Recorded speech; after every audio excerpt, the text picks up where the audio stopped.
l'Acropole, un monument de Nouvelle-Athènes qui était, avec ses 101 étages, le plus haut gratte-ciel de la ville.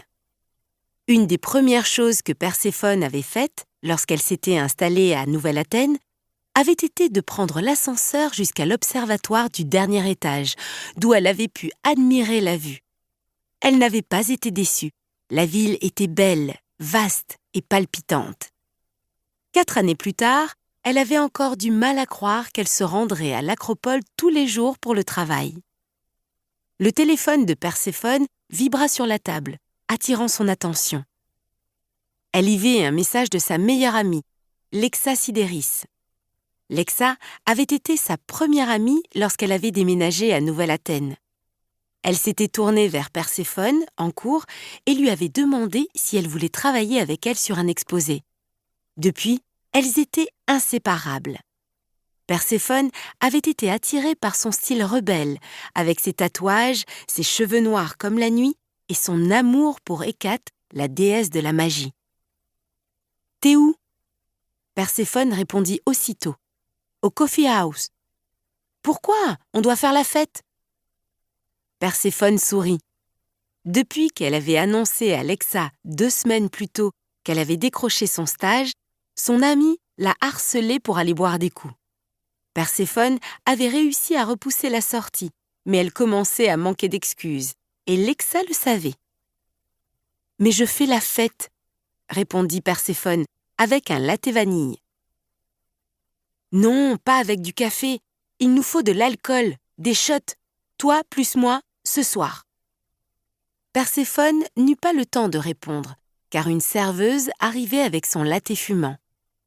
Elle venait ici suffisamment souvent pour savoir que la jeune fille était aussi nouvelle que les narcisses.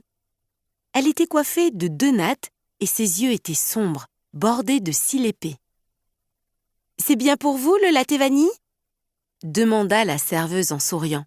« Oui, » répondit Perséphone. La serveuse posa le mug sur la table et rangea son plateau sous son bras. « Il vous faudra autre chose ?» Perséphone la regarda dans les yeux.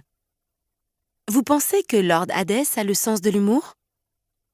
Sa question n'était pas sérieuse, et Perséphone la trouvait drôle, plus qu'autre chose, mais la jeune fille écarquilla les yeux et marmonna sa réponse.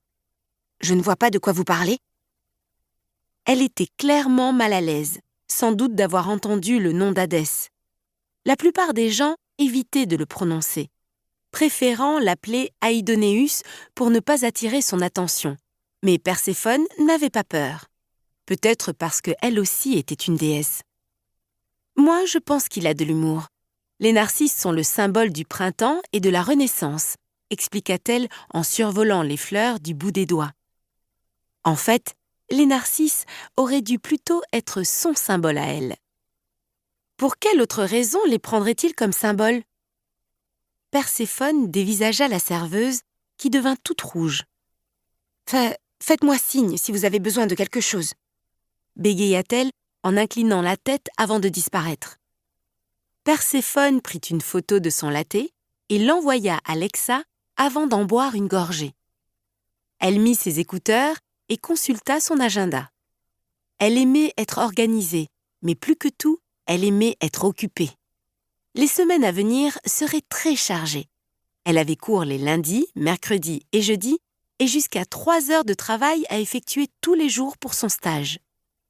Plus elle en ferait, plus elle aurait d'excuses pour ne pas rentrer à Olympe et voir sa mère. La semaine prochaine, elle avait un examen d'histoire et un devoir à rendre pour le même cours. Mais elle n'était pas inquiète. L'histoire était une de ses matières préférées. Ils étudiaient la Grande Descente, le nom donné au jour où les dieux étaient venus sur Terre, et la Grande Guerre, les batailles terribles et sanglantes qui avaient suivi. Perséphone fut bientôt captivée par ses recherches. Elle lisait l'article d'un chercheur selon lequel la décision d'Hadès de ressusciter les héros de Zeus et d'Athéna avait été un facteur décisif dans la bataille finale, lorsque des mains manicurées fermèrent brusquement son ordinateur. Elle sursauta et leva la tête vers de superbes yeux bleus et un visage ovale bordé d'épais cheveux noirs. « Devine quoi ?